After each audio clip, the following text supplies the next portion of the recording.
Okay, so in this video, we're going to learn a little bit about what Cedric likes and doesn't like about his current role. Every role has pros and cons, and so we'll get a sense for the sort of advantages and challenges. So, Cedric, what are your favorite parts of what you do? Um, okay, favorite parts. That I'm just getting to, it's like I've effectively figured out how to get paid for pursuing my interests. So I mean, in a nutshell, it's that. Mm. And I think that to really boil it down, like the part that I like the most is, the exploration. It's like the investigation and I think I have like a positive, like night, wholesome obsession with like figuring things out, and like especially the mind, and like how, like actually how to heal really, and then like just studying that, and and it's like maybe this is like too detailed, but like it's like you study it both on the outside, when you're exposing yourself to information, but you also study it on the inside, like you're thinking about it, or like you're meditating, you know interfacing with, let's say, some sort of healing technique, and then so you're also studying it from the inside, and that seems like kind of very holistic and complete. So like I guess in one word it would be investigation. That's my favorite part. There's that investigating and almost the external growth that creates Yeah, for the business, the internal growth that yeah, creates for you, all moving in the same direction. yeah, yeah. Well, and so what's the most challenging part of that? um Geez. uh so I think that firstly, so I've now been like kind of a full-time meditation teacher for like I think almost 2.5 years now. And so, like, to be clear, I mean, like at the beginning it was like not making any money, like at all, period. uh and yeah, so that was kind of a challenge, but I'd saved up a little bit, and there's a part of me that can be kind of Spartan, so it kind of it didn't really matter much. So there's that, and then maybe other parts that suck. Um, this It's hard to say that this is like a big problem, but like I'd like to like put on more retreats, more classes, and do less like background setup, and like have less like friction of just setting it up. Now I don't have much, and I can delegate that part out, but there's a part of me that's maybe like, I don't know what it would be, impatient and impulsive. Like, oh, I just want to do this now, but then like I have to think it through, like I mean, and prepare. So it's just like, I don't know, being an adult. I mean, I don't know how to put it. Well, and almost the logistics to support it, Yeah, right? yeah, Sounds like you enjoy being there in the meditation, yeah, in the right, workshop, and the sort of, all right, we got to schedule an event and get folks to come to that. yeah, It's maybe the more right, challenging right. and less fun. Right. Yeah, that's like enjoyable on like a level like 4 out of 10, whereas the others like an 8 or a 9. So Yeah, which makes sense. Well, and I encounter a lot of folks who are thinking about starting their own you know, business. If you could say something to them about, like, okay, here's what I wish I'd known, or here's the type of thing you need to know yeah. to start your own business, what would your advice be? Uh, man, there's so many ways to go with this. Let me think, and maybe I can try to answer it in a couple of different ways. And of course, it's just all my opinions, right?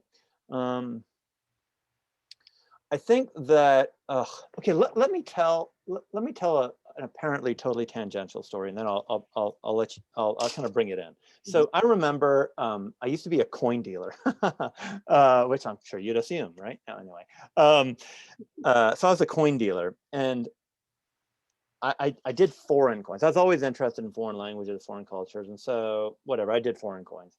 Um, and I would get offered like American coins and etc. And of course, I was a coin dealer in the United States. And so, firstly, I knew, and I was actually not truly interested in coins per se. It just kind of fell in my lap. I was interested in bullion and this kind of like almost like this ideology around hard money and like all that stuff. We won't go down that path right now. But something I knew, I was very clear on, is don't start dealing American coins, because there was no possible way I would ever be able to match the knowledge or the interest level of the people I was up against. Because these people had been studying American coins, American numismatics, since they were like 6 years old. They were the ones, like my dad, they had stacks of books on coins next to the toilet. Oh, I had no actual sincere interest in coins. The foreign coin part was like enough to get me interested. Like, oh, okay, it's another country. All right, it's cool. But so like I knew not to get into that because there was no possible way that I could like muster the discipline to learn enough. I didn't give a damn, frankly.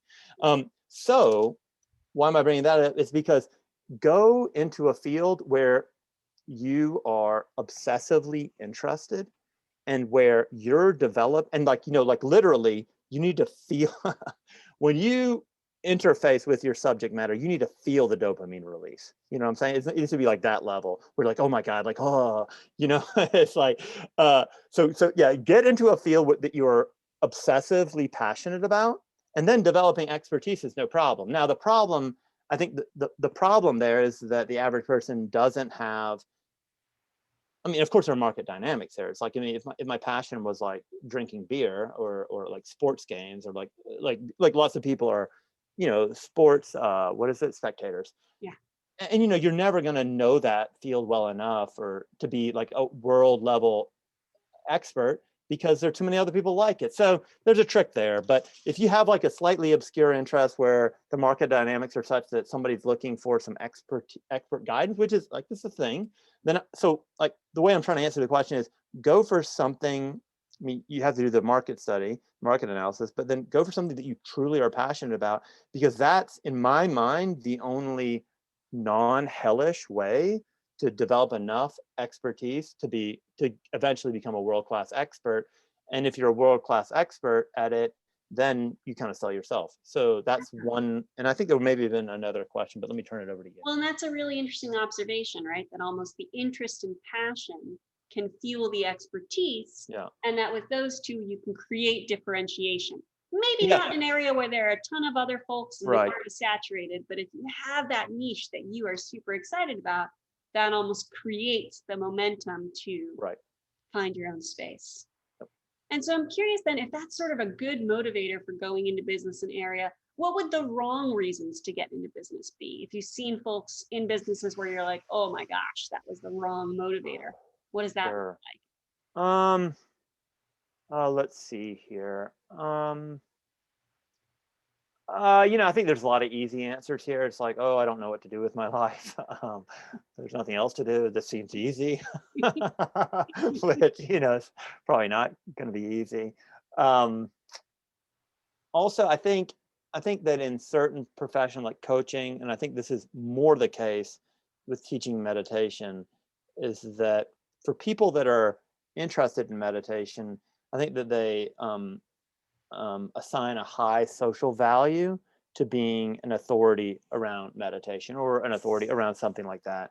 And to be clear, I think, and I don't want to like give an extreme kind of answer here, but like, to be clear, like, you have I mean, it's good to be respected. It's good to be an authority, but then to like get into something like this because of like some sort of like unresolved ego wounding or unresolved really just internalized rejection from childhood, really, and then thinking that you're going to get into this and then be redeemed through all the idealization of others. But like that's like not the best reason to get in this. But then also it's like, I mean, hell, I think that was part of why I got into it. It's like, oh my god, people will love me. And I think eventually you can even get into it for that wrong reason, and then it can kind of work out as well. So that's how I'd answer the question. Yeah, well, and it's interesting as you mentioned that sort of intention probably, fuels a lot of folks climbing the corporate ladder as well, right? Right. That, okay, if I get this higher Yeah. title, then I will have that feeling of not being Yeah. rejected. And Yeah. taking that moment to intention check and say, am I doing this to Yeah. try to find a resolution there, or because I'm actually excited about what I'm doing and passionate about it? So it's Right. Right. interesting to Well, hear that. you know what? Let me just interject this, that Yeah. it is a lot easier to just do the work on yourself to heal all that stuff and get it, like just heal it instead of keep pushing and try to get that from that externalized sense of self-worth. So, that's I guess another piece of advice I'd give, to just Yeah. Well, do and the say internal more. work. Say more about how that's easier to do the work directly versus indirectly.